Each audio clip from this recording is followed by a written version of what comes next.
Shalom, kita berjumpa kembali dalam Victor's Devotion dan kita terus bersama-sama merenungkan firman Tuhan dan melakukannya.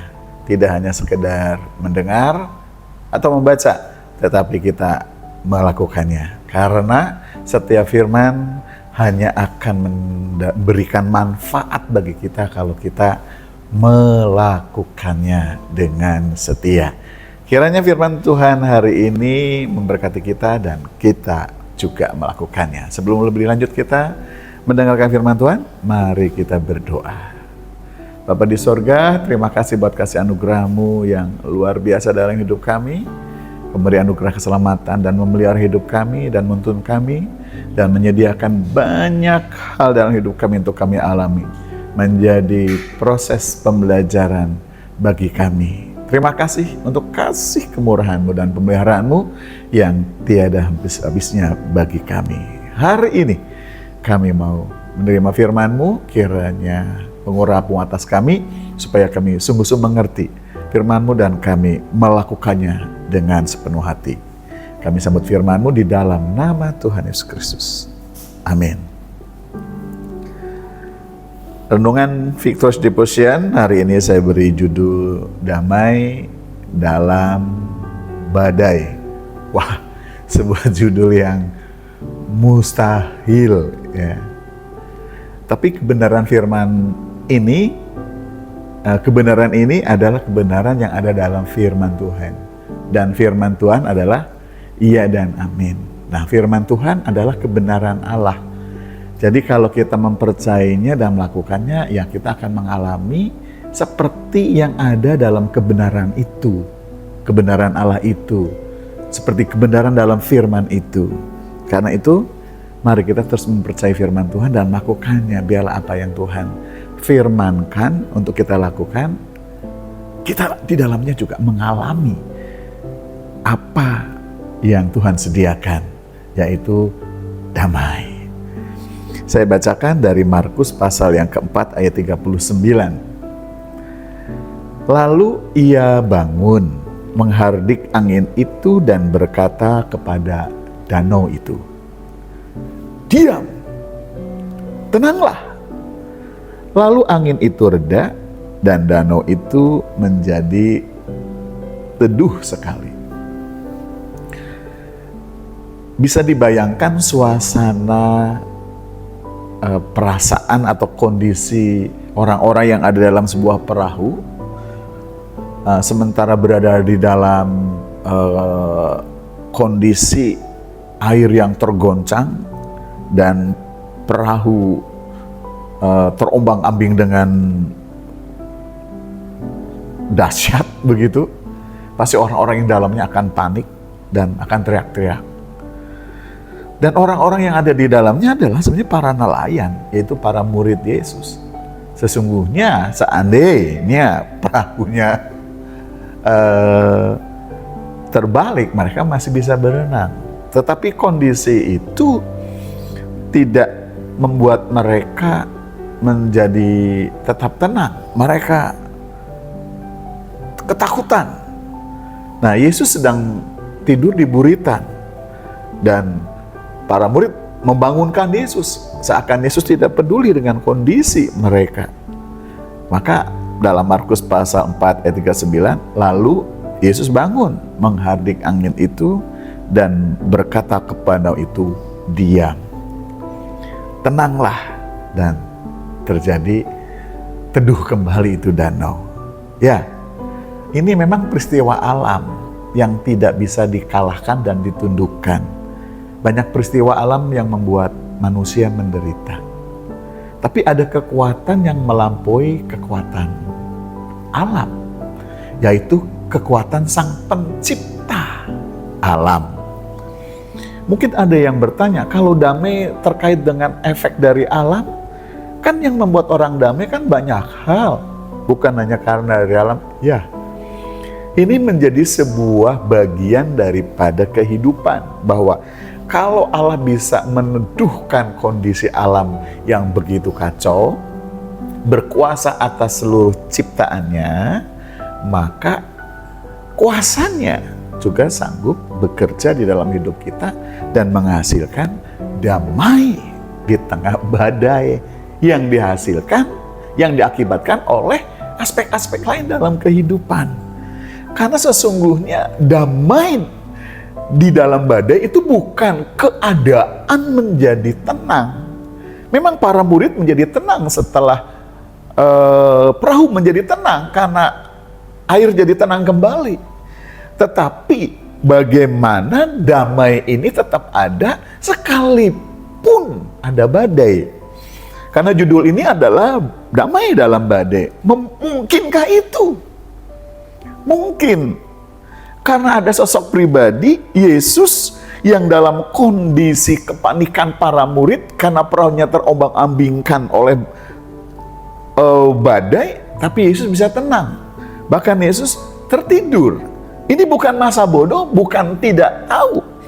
Tetapi karena Yesus mengetahui, ia memiliki otoritas atas kondisi yang membuat kekacauan di sekitarnya. Maka ia tetap dalam kondisi tenang. Dan ia bangun lalu meneduhkan. Jadi damai sejati tidak bergantung pada badai yang berhenti, masalah yang berhenti. Damai yang sejati bergantung pada keyakinan bahwa Kristus memegang kendali atas segala sesuatu. Bukankah ia berkata, segala kuasa di bumi dan di sorga sudah ada di dalam tangannya? Di dalam Matius pasal 28 ayat 18. Keyakinan dan percaya yang penuh kepada Yesus yang seperti inilah yang membuat kita mengalami damai di tengah badai. Bukan karena badai sudah berhenti. Ini sebuah perjalanan kehidupan yang kadangkala tidak kita bisa prediksi. Yang tiba-tiba datang, badai tiba-tiba datang. Dan di dalam Mazmur pasal 23 ada ungkapkan bahwa ia menyertai sekalipun kita berada dalam lembah kekelaman. Jadi, damai sejati tidak bergantung pada badai yang berhenti, tetapi pada keyakinan pada Kristus memegang kendali.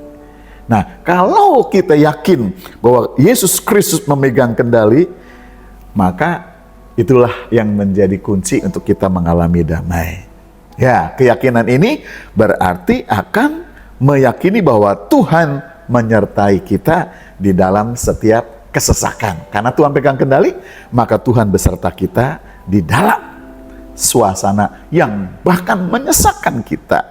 Dalam Yesaya 43 ayat 2 dituliskan, apabila engkau menyeberang melalui air, aku akan menyertai engkau. Penyertaan Tuhan memberi keberanian menghadapi badai. Wow, kondisi-kondisi yang membuat kita terhimpit, susah bernafas karena kondisi yang mengancam, karena situasi yang tidak bisa kendalikan, ternyata ada penyertaan Tuhan.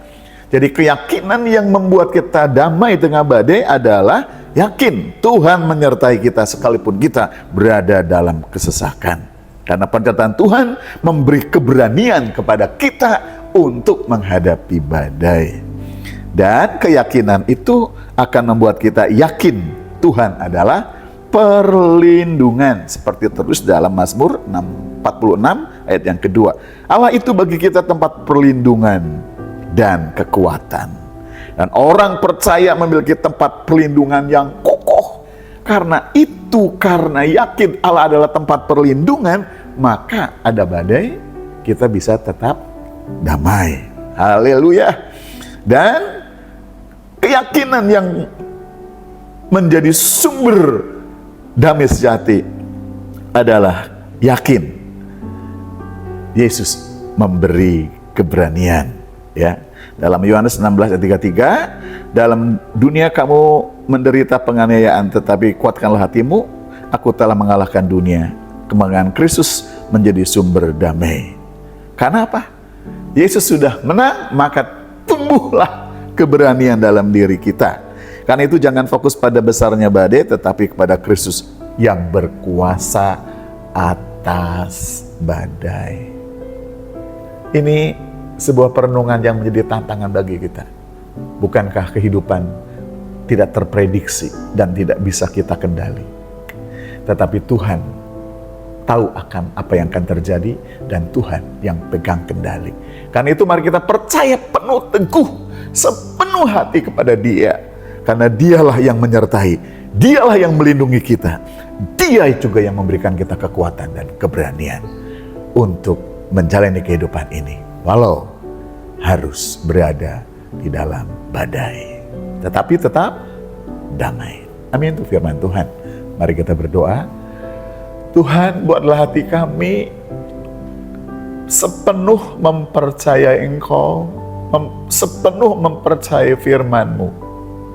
Karena sesungguhnya kami tidak ada tempat untuk berteduh, berpegang, berlindung selain Engkau. Di dalam kehidupan yang kami jalani, yang terkadang kami menghadapinya dengan rasa takut dan khawatir. Kami bersyukur untuk firman-Mu. Kami bisa menghadapi itu semua bersama dengan Engkau. Karena Engkau-lah yang menyertai kami, Engkau-lah yang melindungi kami, dan Engkau yang berikan kami kekuatan dan keberanian. Ampuni kalau kami tidak meyakini Engkau. Kami mencari jalan sendiri, sehingga kami mengalami kondisi-kondisi yang tidak baik. Ampuni kami, dan kami mau berlindung padamu dan sepenuh percaya kepadamu.